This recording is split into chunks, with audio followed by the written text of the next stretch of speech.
everybody. This is Draya with Dreaming of Diamonds. I am bringing a Halloween video for you guys today. Not sure how much diamond painting I'm going to get done because I had to take some notes because there's quite a bit. I live in the most haunted town in Kansas, and so I thought I would share with you some of the stories that this town is known for.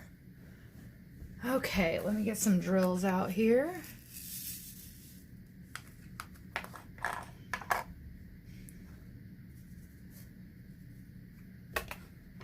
Okay.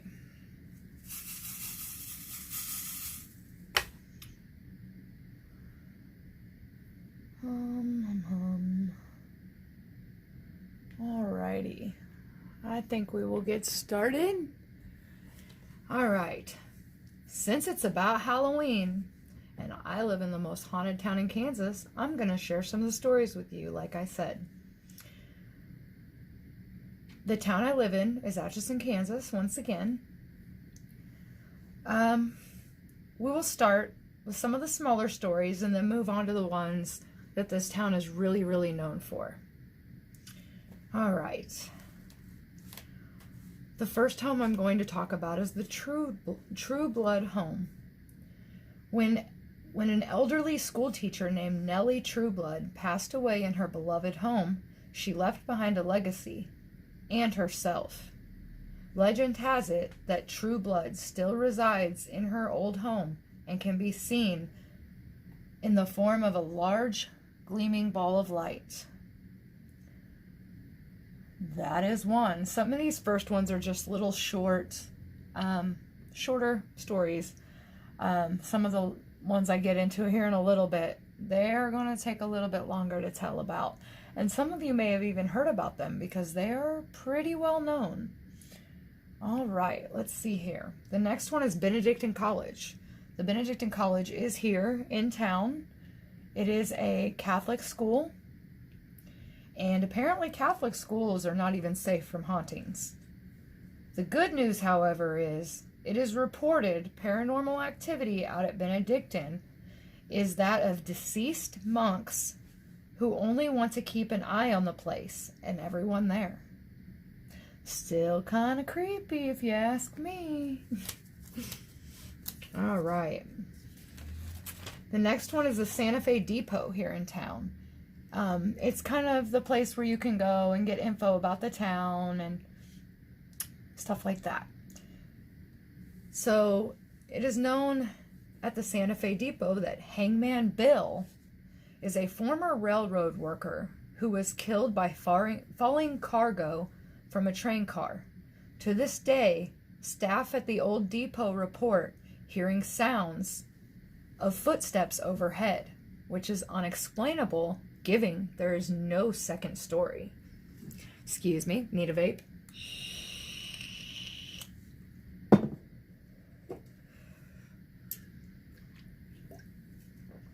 One of the restaurants here in town, name of it is Palucci's Restaurant. I actually worked there for about a year. I was a bartender upstairs in the restaurant. It has 2 levels. Downstairs is, more of your family restaurant. And upstairs is the bar area, the lounge, they call it. It has been said that a full apparition of a man has been seen there several times. I worked there a lot by myself at night. I never saw anything. There were times, though, that I would hear things, and I kind of just brushed it off to it being one of the managers there that lived upstairs at the back of the bar making noise. Whether it was or not, I don't know. But I was there by myself, so I was trying not to think about it. All right, the next one. Atchison Theater was formerly the Church of Christ of Scientology. An overload of cleanings and exorcisms took place there. So it is said that there is a lot of paranormal activity there. I have never personally been there. I'm unsure if they're talking about the actual theater where they put on plays, or if they're talking about the movie theater. If they're talking about the movie theater, my daughter actually works there, and she says that some pretty creepy stuff goes on there. She's always hearing things and stuff like that. So if it's the movie theater they're talking about, my daughter's heard stuff going on there. And if it's not the movie theater, there's stuff going on at the movie theater too. But yeah, this town is the funny thing is before I even moved here, I'd never even heard of this town. Never heard of it. Nothing. I basically was told, hey, there's an empty house if you want to go stay in it, because I was looking for a place to relocate. Came out here, visited the house once, and I moved the next weekend. So figure that one out. All right. There's a street in town called Atchison Street. It's formerly known as Ferry Street. It's right down by the river. Long ago, this was the street that was traveled to reach the ferry down on the river. This is why it used to be called Ferry Street. It leads people down a very, very steep incline right up to the Missouri River. There's like a boat dock right there. One cold, harsh winter, many years ago, a lady was traveling along the street when she fell victim to the steepness of the icy hill and lost control of her buggy that she was driving and rolled to her death into the freezing Missouri River. Though her body was never recovered, she is still reported to be swimming the river, beckoning those who pass by to join her. That is now Atchison Road leads right down to River Road, which is right down by the Missouri River. There's a big stretch down there of the river, and yes, that hill is very, very, very, very steep. So I can imagine it being icy and driving a buggy down that. Yeah, I can imagine how that could possibly happen. It's kind of scary though, because the Missouri River moves very quick. You fall into that river and yeah, you're probably going to drown. There's been, from what I've heard, quite a few people that have drowned in that river.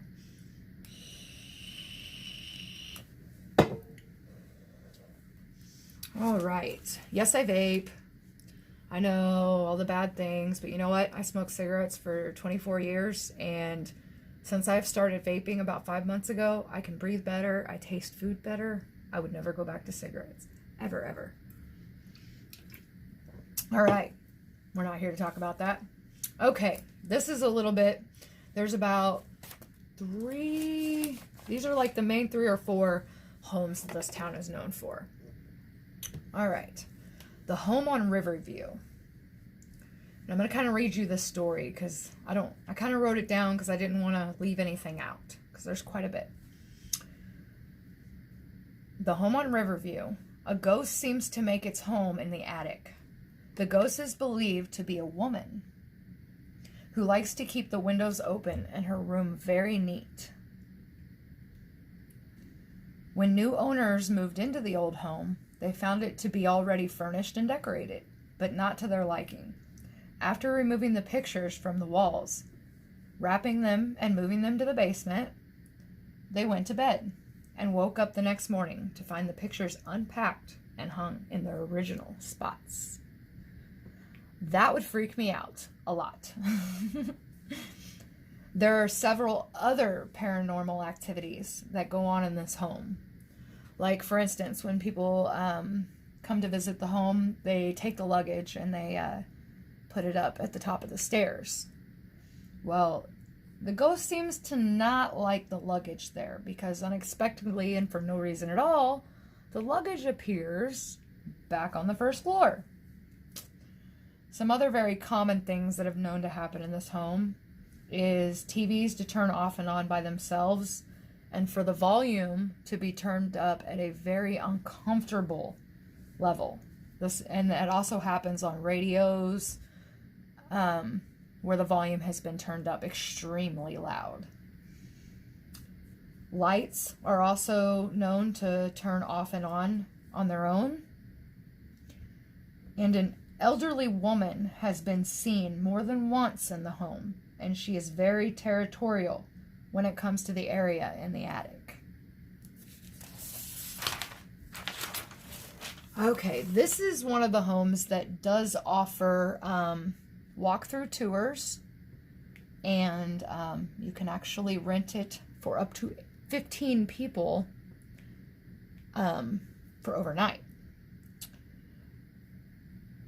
Me and my husband are actually going to try and go tour this one very soon.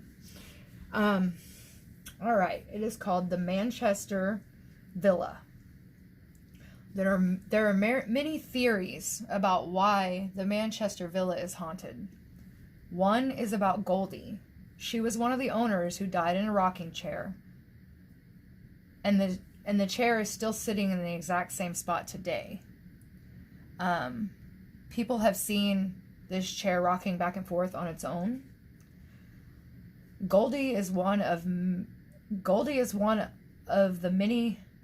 ghosts that many visitors have reported seeing. Sorry. Goldie is one of the ghosts that many people have reported seeing in that home. Not only did she pass away in the home, but her wake was actually held in the living room. In one of the living rooms, because there's several. It's a very big home. It is said that Goldie refuses to part ways with her home. Along with, along with sightings of Goldie, other strange happenings are quite frequent in the villa. Doors slamming and opening on their own. Footsteps loudly going up and down the back stairwell. Lights turning off and on from the attic area, which they call the tower. And it is very strange that that happens because there is no electricity up in that tower. So explain that one. Figures have also been seen in the windows when no one's home. There was one case where a speaker was thrown off the counter, and the people that actually own the home, they do not live in it. They kind of rent it out for tours, and they pass out candy there at Halloween and stuff. My kids have trick-or-treated several times at that house.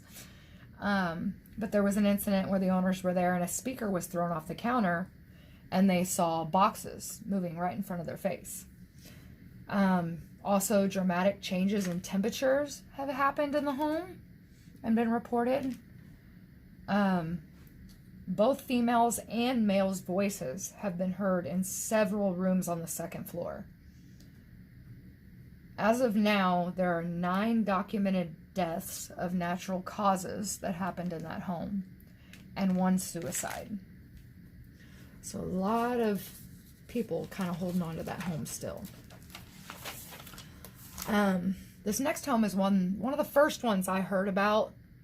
One of the first ones I heard about when I moved out here. And it is called the Gargoyle Home, otherwise known as the Wagner House. It was constructed back in the late 1800s by a lawyer named B.P. Wagner. The lavish home was adorned with gargoyles on top of the home in honor of the Wagner's supposed deal with the devil.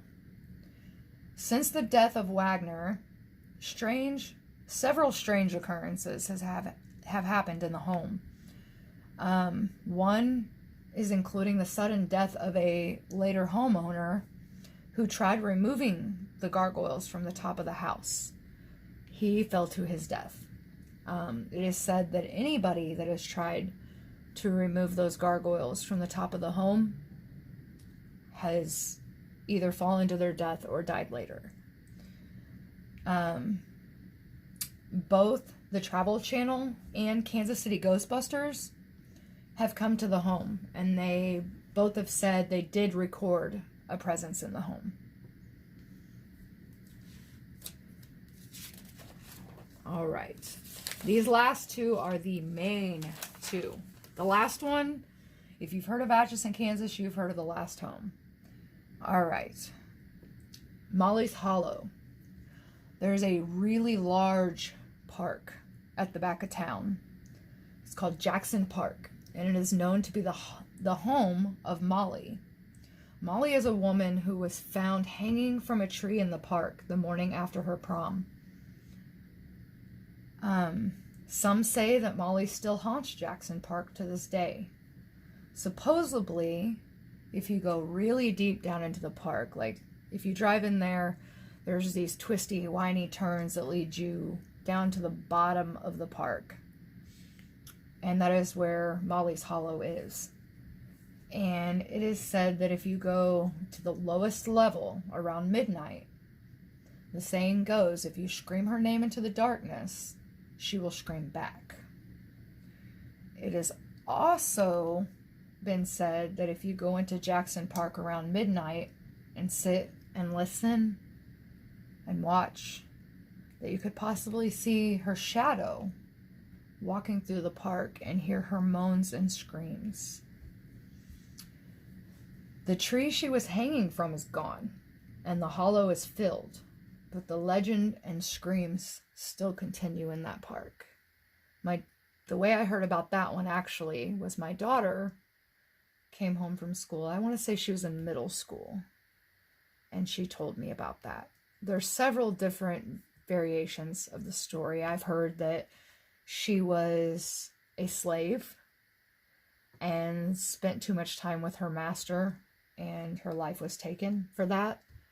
I have heard, the prom story. I've also heard that she was a pregnant woman that was beaten and abused and murdered in the park. So there are several variations. No one truly knows which one is true, but I have personally been down to Molly's Hollow at night. It's pretty creepy.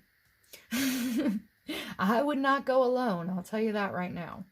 I went down there with my husband, and I had no idea where we were until he told me, to be honest. Like, I had heard the stories about the park, but I had never known exactly where the place was in the park until he took me there one night. We were actually on our motorcycle cruising through the park. So imagine that, cruising down creepy, windy roads in a park down to a hollow. Yeah, pretty creepy. All right, vape real quick and we will get on to this last one. This one I can go on and on about.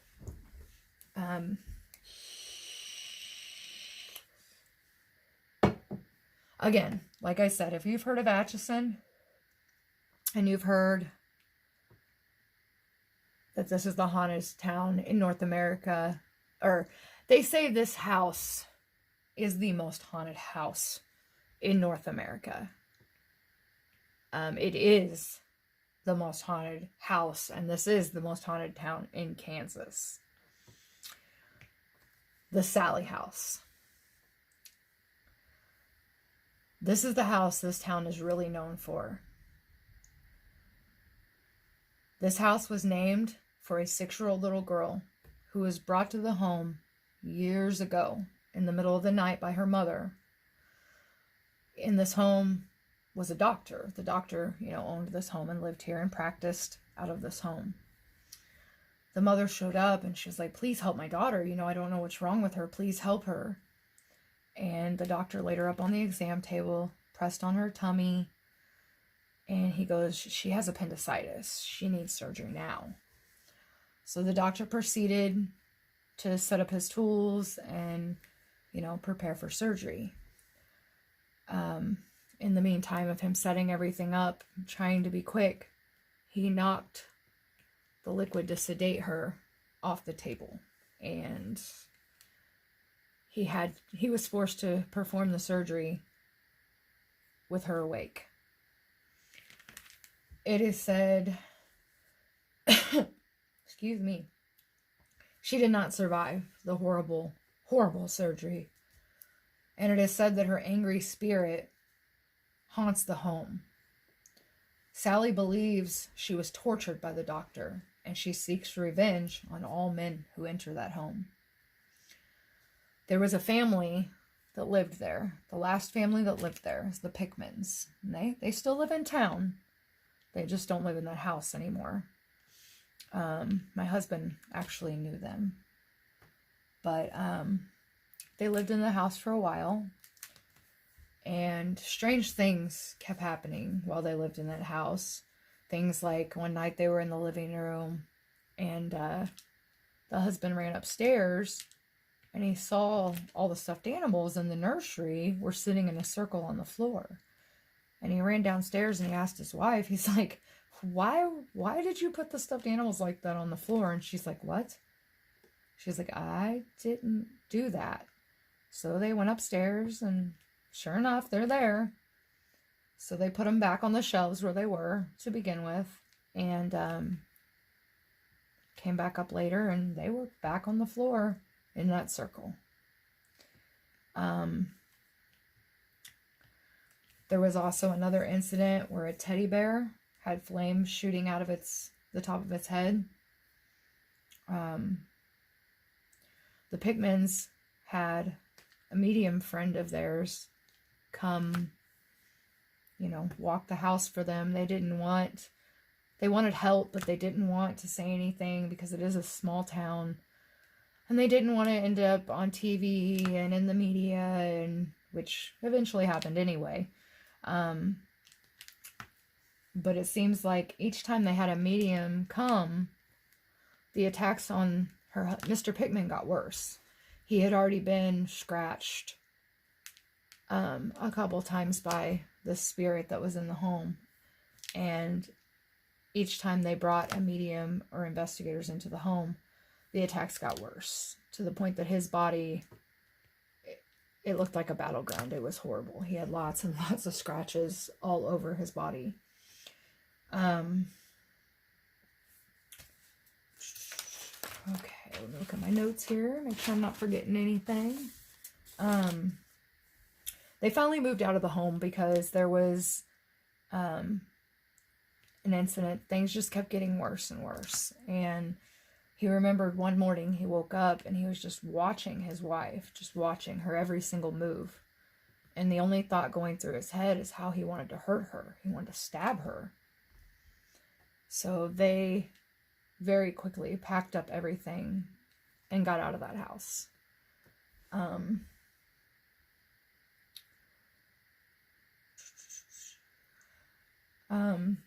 Over the years, several teams of investigators and TV shows have visited this home. And they've discovered some pretty eerie, creepy stuff. In 1993, the show Sightings did a show at the home. And then here recently, just a couple years ago, Ghost Adventures was actually at the house. If you actually want to check out that episode, it is Ghost Adventures. It's season 10, episode 6, The Sally House. And I've watched it myself. It's definitely pretty dead on the truth. There is also, I actually watched it last night, there is if you have Prime, there is if you just type in Haunted Atchison, a video will pop up that you can watch, and it's more of an in-depth kind of a documentary on the house. It shows the different, some of the different stuff that has happened there, the different mediums that has came. There's actually one from Canada that came. I cannot remember his name for the life of me. But yeah, there was also it is said that there was a woman that used to live in the Sally house and used to perform satanic rituals in the basement of the home. Now there's a big black spot on the basement floor of the concrete, but there used to be a pentagram painted on the concrete floor in the basement. Again, they have blacked that out, so the pentagram is no longer there. A lot of the activity in the home is, in the upstairs bedrooms, there's a certain closet that has a lot of activity, and then the basement is also one of the main places for a lot of activity. There is a big hole in the basement wall that many say is a portal to hell, and that there is demons in that home. There's been reports of people, touring the basement and having bricks thrown at them. There are no bricks in that basement. The walls are stone. There's no piles of bricks. Nothing. There was actually a crew that came in, and it happened several times to them. And there's been people while down there, they've been scratched, or they'll show up with burns on their body. There's a lot of crazy stuff. I have not personally been in that house yet. I've been on the property. Me and my husband last Halloween went on the property. My husband has stayed in that home. He stayed a weekend in that house. I cannot remember for sure, but I'm pretty positive he said he didn't have anything happen to him. But my daughter really wants to stay a night in that house. So we might try to get a group and do that one of these days. We haven't yet, but we're talking about it. But there is a